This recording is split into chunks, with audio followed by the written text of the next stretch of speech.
ஸல்லல்லாஹு அலைஹி வஸல்லம் அவர்கள் சொல்லுகிற பொழுது ஒரு மூமினுக்கு மரணம் ஏற்படுவது பரிசு என்று சொன்னார். ஆயிஷா சித்திகா ரலியல்லாஹு அன்ஹா அவர்கள் ஒரு ஹதீஸிலே சொல்வார்கள், அல் மௌத்து கனீமத்துல் மூமின், மூமினுக்கு ஒரு மிகப்பெரிய பரிசு. இன்னொரு ஹதீஸிலே வருகிறது, மூமினுக்கு ஏற்படக்கூடிய மௌத் என்பது ஒரு மலரை போன்றது. அப்போ இந்த மாதிரியான ஹதீஸ்கள் எதற்கு சொல்லப்படுகிறது என்றால், உலகத்தில் பிறந்த மனிதன் அல்லாஹ்வை பார்ப்பதற்கு தடையாக இருப்பது இந்த உயிர். இப்ப நம்ம அல்லாஹ் பார்க்க முடியுமா? அல்லாஹ் பார்க்கவே முடியாது. என்னதான் வணங்கினாலும், எப்படி தலையில தூக்கி அல்லாஹ் வணங்கினாலும் அல்லாஹ் பார்க்க முடியாது. அல்லாஹ்வை பார்ப்பதற்கு தடையாக இருப்பது இந்த உயிர். என்றைக்கு அந்த உயிர் போய்விட்டதோ அல்லாஹ்வை பார்ப்பதற்கு உண்டான பரிசு கிடைத்து விடுகிறது. அதனாலதான் நபி ஸல்லல்லாஹு அலைஹி வஸல்லம் சொல்கிறார்கள், அல் மௌத்து கனீமத்துல் மூமின். அதனால இஸ்லாமியர்கள் மௌத்து அப்படின்னு சொன்னா தேம்பி தேம்பி இயற்கை பாசம் பிரியம் அதெல்லாம் இருக்கும், இருக்கணும், இருக்க வேண்டியதுதான். அழுவதற்கு இஸ்லாத்திலே அனுமதி உண்டு. அதற்காக வேண்டி நெஞ்சா அடிச்சுக்கிட்டு சட்டையை கிழிச்சுக்கிட்டு மாற்று மத கலாச்சாரங்கள் செய்வதை போன்று நீங்கள் அழுது விடாதீர்கள். ஏன்னா இது பெரிய இழப்பு அல்ல, இழப்பு தான், ஒரு சிறிய இழப்பு. ஆனால் அவருக்கு அது பரிசு. மௌத்தானவர் உண்மையான மூமினாக இருந்தால் ஒரு மிகப்பெரிய பரிசு. அல்லாஹ்வை சந்திப்பதற்காகத்தான் வந்தோம், வழி கிடைச்சிருச்சு. வழி கிடைக்காதவர்கள் உலகத்திலே வாழுகிறார்கள், அவ்வளவுதான். மலக்கை பற்றி பெருமானார் ரசூல் ஸல்லல்லாஹு அலைஹி வஸல்லம் சொல்லுகிற பொழுது, ஒரு ருவியான் முஜாஹிதீன் அன்னத் துன்யா பைன யதில் மலக்குல் மௌத். இந்த மலக்குல் மௌத்னு சொன்னா இஸ்ராயில் அலைஹிஸ்ஸலாம் இல்லையா? நமக்கு ஹதீஸின் மூலமாக, குர்ஆன் ஷரீஃப்ல அவருக்கு பேர் இல்லை, ஹதீஸ்கள் மூலமா நமக்கு அடையாளம் சொல்லப்பட்டிருக்கு. இஸ்ராயில் அப்படிம்பாங்க இல்லையா? இஸ்ராயில் அலைஹிஸ்ஸலாம். அந்த ரூஹை வாங்கக்கூடிய அந்த மலக்கு அவர்கள் எப்படிப்பட்டவர்கள் என்று சொல்லுகிற பொழுது, மலக்குல் மௌத்துடைய கைக்கு மத்தியில கத்தஸ்தி, ஒரு தட்டை போல. இப்ப நம்ம உட்கார்ந்து இருக்கிறோம், ஒரு டம்ளர் தண்ணி எடுத்து குடிக்கிறோம், ஒரு தட்டு எடுத்து சாப்பிட்றோம். அந்த தட்டு நமக்கு மிக பெருசாது, நமக்கு முன்னாடி இருக்கிற சின்ன ஒரு விஷயம், அவ்வளவுதான். இதே போன்றுதான் மலக்குல் மௌத்திற்கு ஒட்டுமொத்த துன்யா, உலகத்தில் இருக்கக்கூடிய அண்ட சராங்கர் அனைத்தும் அல்லாஹ் எப்படி வச்சிருக்கிறான்? கத்தஸ்தி, ஒரு தட்டை போல. அந்த தட்டை அவர் பார்த்துக்கிட்டே இருக்கிறார். யார் யாருக்கு அல்லாஹ்வுடைய உத்தரவு வருகிறதோ உயிரை வாங்கி கொண்டே இருக்கிறார். அவ்வளவு அல்லாஹ் பிரம்மாண்டமாக அந்த மலக்கை படைத்து வைத்திருக்கிறான். மட்டுமல்ல, பெருமானார் ரசூலுல்லாஹி ஸல்லல்லாஹு அலைஹி வஸல்லம் அவர்களிடத்தில் அந்த மலக்குல் மௌத் பேசியதாக ஒரு ஹதீஸ் ஷரீஃபிலே வருகிறது. இந்த மலக்குல் மௌத் சொன்னாராம், யா ரசூலல்லாஹ், அல்லாஹ்வுடைய அனுமதி இல்லாம இதுவும் நடக்காது. அல்லாஹ்வுடைய அனுமதி இல்லாம எதையும் நான் செய்ய மாட்டேன், எதையும் நான் செய்ய மாட்டேன். ஒரு கொசுவனுடைய உயிரை வாங்குவதாக இருந்தாலும் நான் அல்லாஹ்விடத்தில் அனுமதி வாங்க வேண்டும். அல்லாஹ் அனுமதி அளித்தால்தான் ஒரு கொசுவனுடைய உயிரை வாங்குவதற்கு கூட எனக்கு அனுமதி கொடுக்கப்பட்டிருக்கு. அல்லாஹ்வுடைய அனுமதி இல்லாம எந்த ஒரு காரியத்தை நான் நடத்த முடியாது என்று அந்த மலக்கு கூறியதாக ஹதீஸ் ஷரீஃபிலே நாம் பார்க்கிறோம். அப்போ உலகத்துல எத்தனை கோடி உயிர்கள் ஒரு நொடியில ஒரு நேரத்துல போகுது. எல்லா உயிர்களையும் கைப்பற்றக்கூடிய ஒரு பொறுப்பாளியாக இஸ்ராயில் அலைஹிஸ்ஸலாத்து வஸலாம் அவர்கள் இருக்கிறார். ஒரு அன்சாரி சஹாபி சக்கராத்தில் இருக்கிறாங்க. அப்போ நபி ஸல்லல்லாஹு அலைஹி வஸல்லம் அந்த சபைக்கு வர்றாங்க. உயிர் பிரியக்கூடிய நேரம். தலைமாட்டில் இஸ்ராயில் அலைஹிஸ்ஸலாத்து வஸலாம் அவர்கள் அமர்ந்திருக்கிறார்கள். இது பெருமானாருடைய கண்ணுக்கு தெரியும், மற்ற சஹாபாக்களுக்கு தெரியாது. பெருமானார் பார்க்கிறாங்க. பார்த்துட்டு சொல்றாங்க, இஸ்ராயிலே கொஞ்சம் லேசா என்னுடைய தோழர் லேசா கொஞ்சம் உயிரை எடுங்க என்று சொல்லுகிற பொழுது, இஸ்ராயில் அலைஹிஸ்ஸலாத்து வஸலாம் அவர்கள் சொன்ன பதில், பி குல்லி முஃமினின் ரஃபீகுன், ஒவ்வொரு முஃமினான மனிதனுடைய ரூஹை வாங்குகிற பொழுது நான் இலகுவாகத்தான் வாங்குகிறேன் என்று அவர் கூறியதாக ஹதீஸ் ஷரீஃபிலே பதிவு செய்யப்பட்டிருக்கிறது. இன்னொரு முறை இன்னொரு ஹதீஸ்ல நபி ஸல்லல்லாஹு அலைஹி வஸல்லம் அவர்கள் சொல்லுகிற பொழுது, நல்லவர்களுடைய ரூஹை வாங்குற அந்த நேரம் இருக்கா இல்லையா, அந்த ரூஹை வாங்குறது எவ்வளவு லேசன்னா, லேசுன்னு சொன்னா வெண்ணெயில அல்லது பாலில் ஒரே ஒரு முடி கிடக்கு, நல்ல கெட்டியான பால் அல்லது வெண்ணெய், இதுல ஒரு முடி இருக்கு. அதை எடுக்கும் போது ஏதாவது கஷ்டம் இருக்குமா? வெள்ளை வெளியோன்னு இருக்கும், அதுல ஒரே ஒரு கருப்பு முடி, பட்டுன்னு எடுத்துடலாம். வலிக்காது. நெய்க்கு வலிக்குமா, பாலுக்கு வலிக்குமா, முடிக்கு வலிக்குமா, இலகுவா வந்துருது. இதே போன்றுதான் ஒரு முஃமினுடைய ரூஹ் உடலில் இருந்து உருகப்படும், மிக லேசான முறையில் உருகப்படும். நபி ஸல்லல்லாஹு அலைஹி வஸல்லம் தொடர்ந்து சொல்லுவார்கள். அடுத்து யாருங்க? தீயவர்கள், கெட்டவர்களுடைய ரூஹ் எப்படி பிடுங்கப்படும் என்று சொல்லுகிற பொழுது, முள்செடிகளை, கடுமையான முள்ளு செடி, கடுமையான முள்ளு, அந்த செடியில இருக்கிறது பூரா முள்ளுதான். அப்படிப்பட்ட முள் நிறைந்த செடியில் ஒரு மிகப்பெரிய தெரை, சேலை அல்லது பெரிய ஒரு துணி அந்த முள்ளுல மாட்டிக்கிடுச்சு. முள்ளுல மாட்டிக்கிடுச்சு. முள்ளுல மாட்டினா மேல தூக்குறது இல்லை, மேல தூக்கினா கூட லேசா வந்துடும். முள்ளுல மாட்டி முள்ளு பூரா குத்தி குத்தி குத்தி குத்தி இருக்குது. அந்த ட்ரெஸ் முழுக்க, அந்த துணி முழுக்க வெறும் முள்ளா குத்தி இருக்குது. அதை கீழ்வாக்கில் பிடிச்சி இழுத்தா தர தர தர தர என்று எப்படி அந்த துணி கிழிந்து தொங்கி விடுமோ அதுபோலதான் ஒரு மனிதனுடைய உயிர் கைப்பற்றப்படும். அவ்வளவு கொடூரமாக, அவ்வளவு சீக்கிரம் ரூஹு போகாது. ரொம்ப கஷ்டப்பட்டு சிரமப்பட்டு அந்த ரூஹு பிடுங்கப்படும் என்ற செய்தியை பெருமானார் ரசூலுல்லாஹி ஸல்லல்லாஹு அலைஹி வஸல்லம் அவர்கள் கூறினார். அதனால மரணம் குறித்து ஒரு முஃமின் யோசித்துக் கொண்டிருக்க வேண்டும், அசை போட வேண்டும், சிந்திக்க வேண்டும். இப்படி சிந்திக்க சிந்திக்க அவருடைய பாவங்கள் மன்னிக்கப்படும். மரணம் வந்துடும், மரணம் வந்துடும், அல்லாட்ட பதில் சொல்லணும் அப்படின்னு சொல்லி ஒவ்வொரு நாளும் நம்ம நினைக்க நினைக்க இயற்கையா நம்மள்ட்ட இருந்து இந்த பாவங்கள் குறைஞ்சிடும். எப்போ பாவங்கள் அதிகரிக்கும்னா ரொம்ப துமுறாகவும் தான் என்ற மமதை இருக்கிற பொழுது தொடர்ந்து பாவங்கள் அதிகரிச்சுக்கிட்டே போகும். நம்மளும் ஒரு நாளைக்கு போயிடுவோம், நம்மளுக்கு வயசாயிட்டே போகுது, சீக்கிரம் நம்மளும் மௌத்தாயிடுவோம், மௌத்தினுடைய வாசல் திறக்கப்பட்டுருச்சு என்றெல்லாம் நாம் வயசு ஆக ஆக அல்லது வாலிபர்களாக இருந்தால் எந்த நேரத்திலும் தெரியாது. மௌத்துக்கு வயசு வரம்பு இருக்குதா? இல்லை. எந்த நேரத்தில் அல்லாஹ் தஆலா உயிரை கைப்பற்றுவான் என்பது தெரியாது. படைக்கப்பட்டது ஏதோ ஒரு ஊர்ல, ஏதோ ஒரு நாட்டில், உயிர் போறது சம்பந்தமே இல்லாத நாட்டில், இல்லையா? அப்போ உயிர் எப்பொழுது வாங்கப்படும் என்ற ஒரு பயம் இருக்கிற பட்சத்தில் அந்த முஃமின் பாவங்களில் இருந்து தன்னை பாதுகாத்துக் கொண்டே இருப்பான். அவன் பாதுகாக்க வேண்டியதில்லை, அந்த பாவத்துல இவன் தன்னை போலயே விலகிடுவான். காரணம், அவனுக்கு ஏற்படக்கூடிய அந்த திக்ருல் மௌத், மௌத்தை நினைத்து நினைத்து அவன் பார்க்கிற பொழுது, என்ன மௌத்தை நினைக்கிறது, என்ன மௌத்தாயிடுவான், அது எல்லாத்துக்கும் தெரியும். உலகத்துல வந்தா மௌத்தாயிடுவோம், தினந்தோறும் உட்கார்ந்து நம்ம ஒரு நாளைக்கு மௌத்தா போயிடுவோம் அப்படி நினைக்கிறது இல்லை. மரணமானால் அல்லாஹ் கேட்பான், மரணமானா அல்லாஹ்ட்ட பதில் சொல்லணும், மரணமாயிட்டு அல்லாஹ் முன்னாடி குற்றவாளியாக நிற்கணும் என்று அவன் நினைக்க நினைக்க பேசுகிற பொய்யில் குறைவு ஏற்படும், செய்கிற மோசடியில் குறைவு ஏற்படும், கெட்ட பழக்க வழக்கங்களில் இருந்து அந்த சிந்தனை அவனை பாதுகாக்கும். அதனாலதான் நபி ஸல்லல்லாஹு அலைஹி வஸல்லம் திக்ருல் மௌத், மௌத்தை நினைவு கூறுங்கள். இமாம் கஸாலி ரஹ்மத்துல்லாஹி அலைஹி அவர்கள் ஒரு மனிதனுடைய இந்த 3 சூழ்நிலையை சொல்லுவார். இந்த மனிதன் இந்த உலகத்துல எப்படி இருக்கிறான்னா, முனுஹமிக், முழுக்க முழுக்க துனியாவுடைய ஆசையில துனியாவுக்கு பின்னாலேயே போகும். உலகம் உலகம் உலகம், என்னமோ இங்கேயே நிரந்தரமாக 1000 ஆண்டுகளோ அல்லது 2000 ஆண்டுகளோ 5000 ஆண்டுகளோ அவன் வாழ்ந்து விடுவதை போல நினைத்து இதையே மட்டும் நினைக்கிறான். அடுத்து என்ன என்றது அவன் யோசிக்கிறதே இல்லை.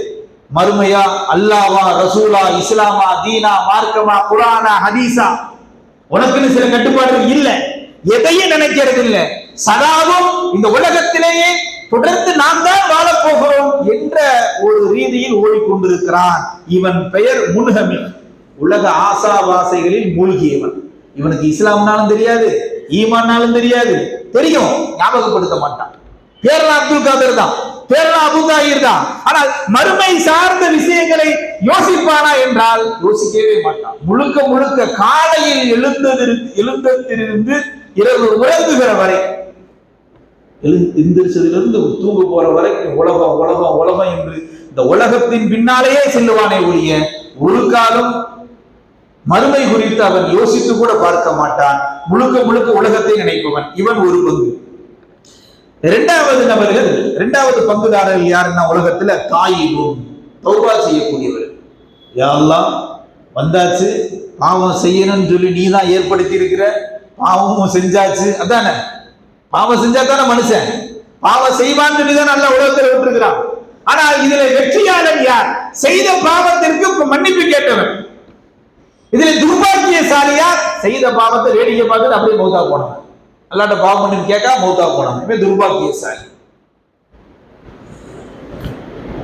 இமாம் கஸாலி ரஹ்மத்துல்லாஹி அலைஹி அவர்கள் சொல்லுகிறார்கள், மனிதர்கள் இந்த இரண்டாவது பிரிவு இருக்கிறார்கள் அல்லவா, தாயும் தௌபா செய்வாங்க. காலைல எந்திரிச்ச உடனே நம்ம என்ன செய்யறோமோ ஏது செய்யறோமோ, யா அல்லாஹ் இன்னைக்கு பாவத்தை நான் கம்மியாக்கியேன்னு ஒரு நிய்யத்தோட எந்திரிச்சிட்டோம்னா, எந்திரிக்கும் போது அவ்வளவு சீக்கிரம் நிய்யத்தெல்லாம் வராது. எந்திரிக்கும் போது என்ன பிரச்சனை, காலையில எங்க ஓடணும், எங்க பார்க்கணும், எவனை பார்க்கணும், அப்படிதானே. அது சில பேர் எந்திரிக்கிறதெல்லாம் 11 மணி, ஃபஜ்ரும் கிடையாது அவங்களுக்கு, 10 மணியும் கிடையாது, ஸ்ட்ரெயிட்டா 11 மணி. வீட்டில் கேட்பார் 11 ஆச்சுன்னா எழுப்பு, இடையில எழுப்பிடாது, ஏன்னா நான் லேட் நைட்டில் தூங்குறேன். ஒரு தூங்குற 1 மணி அல்லது 1:30 மணி. அதனால 11 தொடாம அலாரம் அடிக்க கூடாது, வீட்டுல சத்தம் போடக்கூடாது. வீட்டுல ஸ்கூலுக்கு போறவங்களுடைய சத்தம் இல்லாம போகணும், இது ரூல்ஸ். அப்போ காலையில ஒரு மனிதன் எந்திரிச்சு, அல்லாஹ் இன்றைய பொழுது நான் பாவம் செய்யக்கூடாது, பாவத்தை குறைச்சு தரணும் என்று எந்திரிக்கக்கூடிய அந்த நாள் அவனுக்கு பொற்காலம் இல்லையா? அல்லாஹ்விடத்திலே துஆ செய்த அந்த நாளை துவங்குகிற அந்த தாயின் தௌபா செய்யக்கூடிய அந்த வாசல், அல்லாஹ்வுடைய அருளை பெற்று தரக்கூடிய அந்த வாசல் அன்று அவனுக்கு காலையிலேயே திறக்கப்படுகிறது. அல்லாஹு அக்பர். அப்போ தௌபா செய்யக்கூடியவன் ஜெயசீலன், வெற்றியாளன். இவர்கள் இரண்டாவது பங்கு. மூணாவது பங்கு உடையவர்கள் யார் என்றால் ஆரிஃபுன் பில்லாஹ், அல்லாஹ்வை காண விரும்புபவர்கள். இவர்கள் சாதா சீதா மனிதர்கள் கிடையாது, முழுக்க முழுக்க இறை சிந்தனையிலேயே வாழக்கூடியவர்கள். அதுவும் ரப்புக்கு தான் தெரியும், நமக்கு தெரியாது. 5 நேரம் தொழுகிறது மாத்திரம் இறை சிந்தனை நினைச்சிடக்கூடாது. தொழுகிறார், வணங்குகிறார், அதை தாண்டி இறைவனோடு தன்னை ஈடுபடுத்தி இருக்கிறார் பார்த்தீங்களா, அவர் தான் ஆரிஃபுன் பில்லாஹ். தொழுகுங்கிறது கடமை, அதை தாண்டி அல்லாஹ்விடத்தில் நெருக்கமாகிறார் அல்லவா, அவர்தான் ஆரிஃபுன் பில்லாஹ், அல்லாஹ்வை காண விரும்புவர். எந்த நேரத்திலும் மௌத் வந்தாலும் அதை சந்திக்க தயார் நிலையில் இருப்பவர். அல்லாஹு அக்பர். அவர்தான் ஜெயசீலர், வெற்றியாளர். அப்போ நம்ம சாதாரண பொதுஜனங்களாகி நாம் என்ன நினைக்கணும்னா, எந்த நேரத்துல மௌத்து வரும் தெரியாது, முடிந்த அளவு பாவங்களை குறைப்போம், பாவங்களை குறைத்து வாழுவோம், கடன் இல்லாத வாழ்வு வாழ்வோம். அதை நினைக்கணும். இன்னைக்கு கடன் வாங்குறது சர்வசாதாரணமா வாங்கிடுறோம், வாங்கும் போதே திருப்பி கொடுக்கணுன்ற எண்ணமே கிடையாது. சில பேர் நபி ஸல்லல்லாஹு அலைஹி வஸல்லம் அவர்கள் சொல்லுவார்கள், சிலர் கடன் அடைக்கவே மாட்டான். என்னன்னா வாங்கும் போது என்ன நினைத்துனா, கொடுத்தாரு மச்சான் அப்படின்னு நினைக்கிறது, அல்லது கொடுத்தாரு அண்ணன், அல்லது கொடுத்தாண்டா நட்பு வட்டம், அல்லது வியாபாரத்துல ஒரு அடிமை மாட்டினா லோடி இறக்கி விட்டா முடிஞ்சான். இந்த மாதிரியான சிந்தனை வரும்பொழுது அல்லாஹ் கடைசி வரைக்கும் என்ன செய்ய முடியாது, அல்லாஹ் அடக்கி விட மாட்டான். எங்கெங்கயோ பணம் வரும். சாதாரண ஒரு 1000 ரூபாய் கடனை திருப்பி கொடுப்பதற்கு இவருக்கு வாய்ப்பை அல்லாஹ் வழங்க மாட்டான். 50,000 வரும், 1 லட்சம் வரும், 10 லட்சம் வரும். இவர் பெரிய டர்னோவர்ங்க, மாத்தி இவர்கிட்ட வந்துகிட்டே இருக்குங்க, எல்லாம் வரும். ஆனால் சிறிய கடனை அல்லாஹ் அடைக்க வாய்ப்பு கொடுக்க மாட்டான். காரணம், அவருக்கு ஏற்பட்ட நியத். அதனால ரப்பே, வாங்கியது அடுத்தவன் பொருள், காசு பணத்தை வாங்கிவிட்டேன், திரும்ப நான் அடைக்க வேண்டும் என்று நினைக்கும் காலமெல்லாம் அல்லாஹ் அறியாத புறத்திலிருந்து உதவி செய்கிறான். எப்படி அடையினே தெரியாது. சில பேர் சொல்லுவாங்க இல்லையா, பாய் இவர்கிட்ட கடை வாங்கிட்டு போனா ராசி பாய், உடனே கடன் அடைச்சிடலாம். இன்னும் சில பேர் இவன்கிட்ட கடை வாங்கினா அல்லாஹ் அக்பர் அடைக்கவே முடியலங்க பாய், இவன்கிட்ட கொண்டு என்ன வரவு சில வச்சுக்கிற கூடாது சொல்ல இல்லையா? அப்போ நம் நியத்தை பொறுத்துதான் அந்த கடன் அடைக்கப்படுகிறது. இது பெருமானார் ரசூலுல்லாஹி ஸல்லல்லாஹு அலைஹி வஸல்லம் வாழ்வியலை நமக்கு கற்றுத்தந்த அற்புதமான நடைமுறை. வாங்குற கடனா, ரப்பே வாங்கிட்டே கடன், இந்த கடன் அடைக்கணும். அது தொழிலுக்கோ அல்லது இன்னொரு தேவைக்கோ எதற்கு வாங்கி இருந்தாலும் அந்த கடனை நான் அடைத்தாக வேண்டும் என்று நாம் உளமாற நினைக்கிற பொழுது ரப்புல் ஆலமீன் உதவி செய்வான். கடனோட மூத்தா போயிட்டா நம்மள மாதிரி ஒரு மோசமான நபர் அல்லாஹ்விடத்தில் வேறு யாரும் இருக்க முடியாது. என்ன சேர்த்து கடன் தானே, நம்ம சுபான்ல நிறைய சொல்லிட்டோம்ல, பள்ளிவாசல பொழுதனையும் தொழுதுகிட்டே இருந்தோமே, 5 நேரம் விடாம தொழுதுமே, நோன்பு வச்சோமே, நோன்பு கட்சி குடிச்சோமே, இப்படி நிறைய சொல்லலாம். ஆனால் கடனோடு வஃபாத் ஆகினவர் பெருமானார் ரசூல் ஸல்லல்லாஹு அலைஹி வஸல்லம் ஒரு சஹாபி, அவர் கடன்பட்டு இருந்தார். தொழு வைக்கிறதுக்கு வரும்போது தொழு வைக்க மாட்டேன்ட்டாங்க. நமக்கு அனுமதி இருக்கு, நம்ம யார் கடைப்பட்டாலும் கடைப்பட்டாட்டி என்ன செஞ்சுக்கலாம். இந்த உம்மத்துக்கு நபி ஸல்லல்லாஹு கட்டளை இட்டு போயிட்டாங்க தொழு வைக்கணும். ஆனால் இந்த உம்மத்திற்கு போதிக்கிறாரு. சஹாபாக்கள் கேட்டாங்க, இவர் யாருக்கா கடை வச்சிருக்கிறாரா? ஆமா யா ரசூலுல்லாஹ், ஒரு கொஞ்சம் கடன் வச்சுட்டு தான் மௌத்தா இருக்கிறாரு, தொழு வைக்க மாட்டேன்ட்டாங்க. தொழு வைக்க முடியாது, இவர் பெரிய கடனாளி, கடன்காரருக்கு எப்படி தொழு வைக்க முடியும்? அப்புறம் அவருடைய கடனை சில சஹாபாக்கள் பொறுப்பேற்று கொண்ட பிறகு இன்னொரு ரிவாயத்தில் வருகிறது, பெருமானார் தொலை வைத்தார்கள். அதனால நம்ம காசு பணம் 1000 2000 தானே, 50 100 ரூபா தானே, சில்லறை கடையில கடன் தானே என்றெல்லாம் நாம் வைக்குகிற சின்ன சின்ன கடன்கள் எல்லாம் நாளைக்கு மிகப்பெரிய மழையாக வந்து எல்லாத்தையும் கூட்டிட்டு போயிடுவோம். அப்ப நினைப்பான், உலகத்துல அவ்வளவு பணம் வந்து பாக்கெட்லயே காசு வச்சிருந்தேன், கொடுத்துருந்துருக்கலாம். சில பேர் அப்படித்தான், பாக்கெட்ல காசு இருக்கும், கடன்காரன் வந்து நிற்பான், கொடுக்க முடியும், எது அப்புறம் கொடுத்துக்கலாம், இப்படி சொல்லி சொல்லி ஒரு மூத்தா போயிடுவார். அப்புறம் கொடுத்துக்கலாம் மூத்தா போயிடுவார். கடைசியில் எங்க வந்து அவன் வசூல் பண்ணுவான்? அங்க வந்து வசூல் பண்ணி விடுவான். அதனால் அன்பிற்குரியவர்களே, மரணம் குறித்து நபி ஸல்லல்லாஹு அலைஹி வஸல்லம் சொல்லுகிற பொழுது எந்த நேரத்தில் எந்த இடத்தில் எப்படி வரும் என்று தெரியாது. அதனால் உங்கள் வாழ்க்கையில் கொடுக்கல் வாங்கலில் நீங்கள் சரியாக ஆக்கிக் கொள்ளுங்கள், ஆக்கிக் கொள்ள வேண்டும் என்று நினைக்கணும். சில பேருக்கு வந்து பாத்தீங்கன்னா கடன் போகவே போகாது, அவங்க திருப்பி திருப்பி வாங்கிட்டே இருப்பாங்க, லைஃப் அப்படியே தான் இருந்துகிட்டே இருக்கும், தவறு இல்லை. ஆனால் அந்த கடனை அடைக்க வேண்டும் என்று அல்லாஹ்விடத்தில் முறையிட்டு கொண்டே இருக்கும். கொடுக்கறது அவன் தானே, அல்லாஹ் அடைக்கக்கூடிய சக்தியை கொடு, பொருளாதாரத்தை கொடு, அதற்குண்டான வலிமையை கொடு என்று அல்லாஹ்விடத்தில் நாம் திரும்ப திரும்ப சொல்ல சொல்ல நம்முடைய அந்த கடன் சுமைகளை அல்லாஹ் தஆலா நீக்குவான். கடனோடு ஒருவன் மௌத்தாகிற பொழுது அனைத்தையும் நாளை மறுமையில் வசூல் செய்து விடுவான். அப்ப மக்கள்ல 3 நபர்கள் ஆரிஃபும் பில்லாஹ், அல்லாஹுவை சந்திக்க வேண்டும் என்று வாழக்கூடியவர்கள். அல்லாஹ் தஆலா அவர்களை நேசிக்கின்றான், அவர்கள் மரணத்தை நேசிக்கிறார். அல்லாஹ்வை பார்க்கணும், அல்லாஹ்ட்ட நேர்க்கணும், அதுதானே ஆரிஃபு. அல்லாஹ்வை அடைய வேண்டும் என்றே வாழ்பவர்கள்.